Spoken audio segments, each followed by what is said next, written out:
36M, wife, 36F, of 7 years found my secret bank account and says it's over. Too long did not read. Spent $22,000 over the course of 2 years. Hid the spending from my wife because I'm buying hobby stuff, and she doesn't like that level of discretionary spending. I've done this before, but not this much. She said it's over this time, and she said that before, and I don't know what to do. For perspective, we have around $2 million in assets, no debt, and together take home around $400 per year after taxes. I've disclosed everything to her, but she's convinced there's more out there that I'm hiding and I don't know how to move forward. How do I fix our relationship? My wife doesn't like how much time and/or money I spend on my hobbies, which are primarily related to outdoor sports. Archery equipment, bicycles, optics, gun stuff, clothes, bags, etc. My hobbies take up a lot of my mental time, but given my parenting and household duties, I honestly don't get much time to actually participate in them. I went to an archery shoot over the weekend for half a day. I do some archery practice in the garage once every few nights after everyone is asleep. I might take some time off of work midweek once a month to do something, and then spend at most half a day once per weekend during hunting season for 2 months. I haven't ridden my bicycle in any significant amount for nearly a year now, and a year ago I was taking a 2-hour ride once per weekend. Years before that, and before we were married, I might have spent all day diving or spearfishing 3 times a month, but once we got married and had a child my hobbies transitioned to things I could do close to home, land hunting, or together, cycling, skiing. Even now, it feels like pulling teeth and I don't get any actual support or encouragement to do the things I enjoy. And #X200B. Because I can't participate in my activities as much as I would like, I participate by buying stuff related to the activities, which I don't get to use as much as I want. New bow, optics, clothes, dive gear, scope, bicycle equipment, etc. Essentially going on gear binges to optimize my equipment. My wife would never approve of these purchases, so I hid them from her by setting up a separate account and depositing cash payments I receive from my clients. When she noticed something new arrived, I would just tell her that I traded or sold something else, which wasn't always false. All told, it adds up to $22,000 in purchases since late 2021, and maybe $3,000 to $4,000 in items sold and deposited to the account. The purchases increased pretty significantly in the past year or so, which I would attribute to me trying to find a dopamine source while I was dealing with a stressful job, raising a child, a pregnancy we terminated because it was nearly killing her, then conception problems, and now halfway through a pregnancy that is nearly as bad as the other two. And #X200B. From her perspective, I'm lying and cheating, which I get. I'm definitely lying, and committing financial infidelity. I know it's not giving her any assurance, but I've given her access to absolutely everything I have and she doesn't believe me. And, without defending my actions, but to put this all into perspective, the amount of money I spent is a rounding error for our finances overall. It's around 1% of our total assets, 5% of our annual net income, and around 3% of our annual net income if you compare what I spent in a given year. And #X200B. I know I hide spending the money because I know she doesn't want me to spend it, and I get really resentful that she doesn't want me spending money on my hobbies. The first time she caught me, she said we had to agree on every single purchase either of us made. From my perspective, this meant that she got full control because I know that her spending will never be a problem for me, and I even push her to spend money on herself. The second time she caught me, she said I could spend $50 a month on unapproved hobby purchases, because she felt guilty about being so restrictive. Again, this caused resentment because I felt like I had no control over my finances or money I earned, so I eventually started sneaking purchases, which snowballed. And #X200B. To add insult to her injury, she did pay off my student loans in the low 6 figures with her personal savings before we were married, and when we were in school she paid off low 4 figures of my credit card debt, and she was the primary earner for a year after I graduated before I found a job. That was 10 years ago, and we are in a much better financial position now, making around $400 per year after taxes together, and have maybe $2 million in assets, and no debt. Neither of us comes from money. She was on public assistance as a child, but she got a head start with a high-paying job right out of school, and it took me longer to catch up, although my current income has met or exceeded hers depending on the year. As far as currently managing our finances, all of her income is deposited to a savings investment account, which has been going on for years. We then live off of maybe $40,000 per year and save, invest the rest of my income. And #X200B. I don't know what to do. I know she's never going to believe me that I'm never going to do this again. I've said it to her and to myself plenty of times, and failed at keeping my word. She says that it's completely over, and that there is no way to recover through counseling, etc. She's never going to be able to trust me, and that has ruined the foundation of the marriage, and I get that. And #X200B.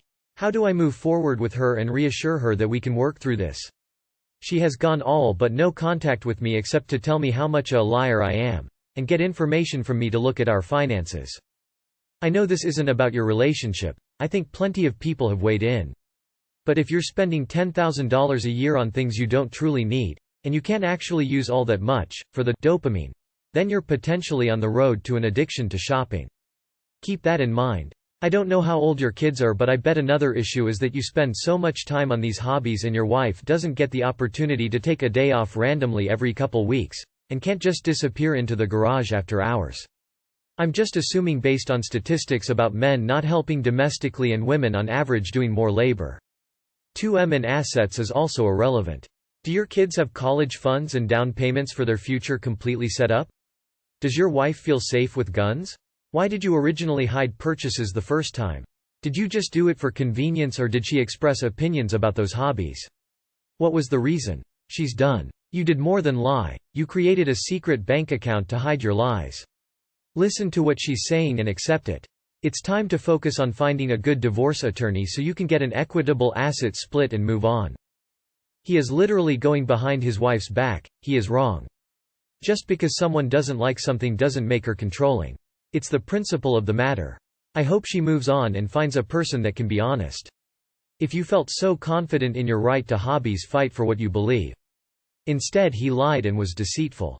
This is a judgment of character and you did not pass. Now use that money and those hobbies to help you through the divorce since it helped you then. You need to stop lying and sneaking, and respect the boundaries in your relationship. Your wife is right to leave you over this. Why on earth would you expect an adult, who you presumably claim to respect, to put up with your lying and sneaking? Do you understand that when dealing with a cheater it's the lying and sneaking that makes it hard to get over and not the actual fucking? If you want any hope of saving your marriage, you need to get your ass in therapy alone and beg your wife to come to couples therapy with you.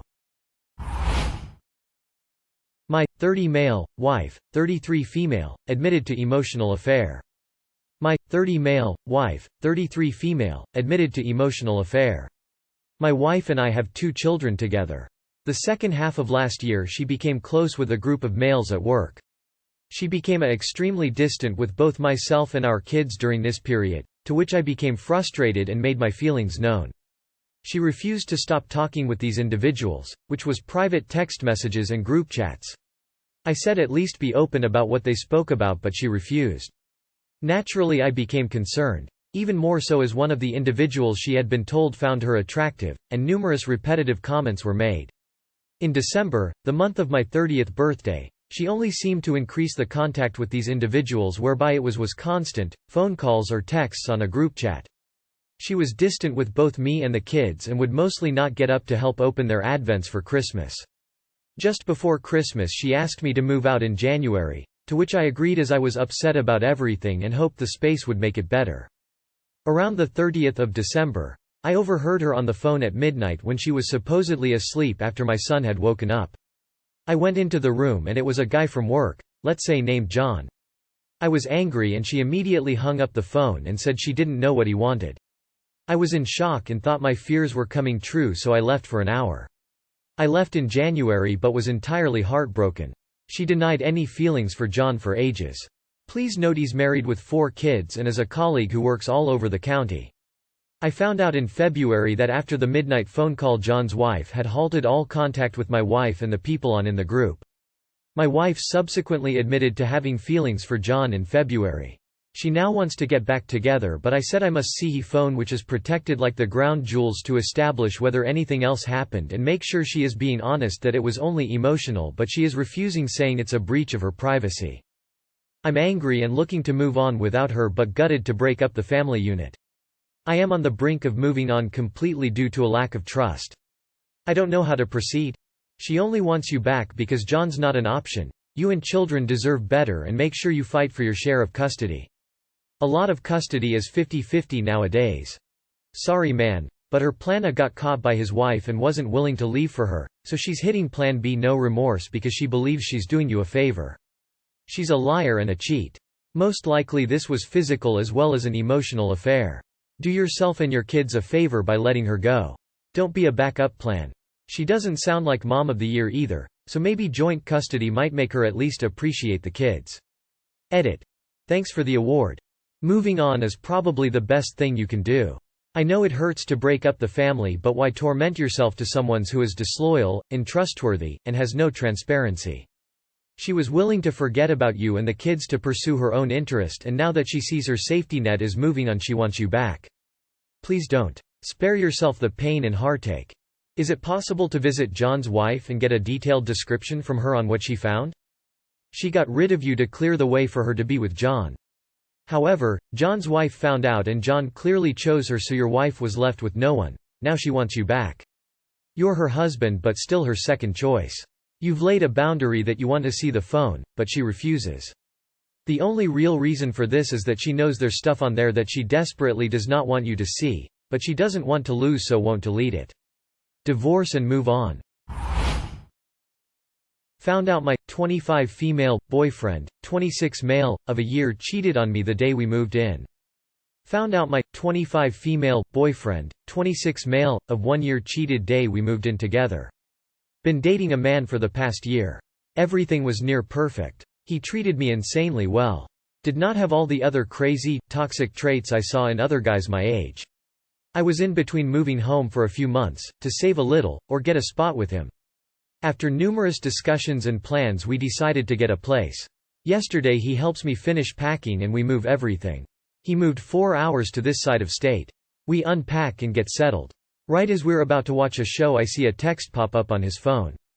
I've never felt the need to go though phone because we've had no issues.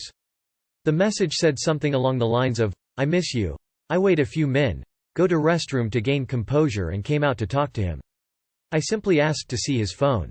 When he unlocked he had replied, "I miss you too, I'll see you tomorrow," because he was supposed to go to his parents this weekend to dogsit. At this point I freak out and say WTF. He claims just a friend. However, upon going into recently deleted messages, I see 207 messages between Friday and Wednesday. The messages were graphic and laid out completely what they did, and how much he liked it. I went for a drive so I wouldn't act out of anger and then came back to talk. He claimed knew her from high school, it was one time BS. And it was a mistake. I asked if anything was lacking in our relationship and he said no, I'm perfect. He claims it was more of a bachelor party mindset in which he did it one time before, locking in and taking the next step with me. I believe that if there wasn't 200+ messages and an, "I'll see you tomorrow." I'm honestly sick. I feel disgusted, betrayed, and honestly stupid. I cannot afford this lease on my own, but also no room for roommate. I just don't get why he has to sign the lease at all. I told him to leave last night. Helped him pack and sent him to his parents. Now I'm stuck with this lease. And honestly just not sure what to do. He wants another chance but I don't think this is something I could ever get over. I need advice. What do I do? More mental than anything. I really thought he was the one. How do I break this lease? I'm 2k miles from home. Leave him. People cheat when they're not happy, satisfied. And you can be the most perfect partner and your partner still might not be satisfied. Let him go for your sanity and peace, don't give him another chance. A person who loves you will not cheat on you. Stay away from him. If it was just a one-time thing before you moved in he wouldn't be seeing her tomorrow, let alone having that many messages between each other. You deserve way better. He claims it was a mistake but was planning on seeing her again this weekend. He told her he missed her as well. Come on. This is over and done.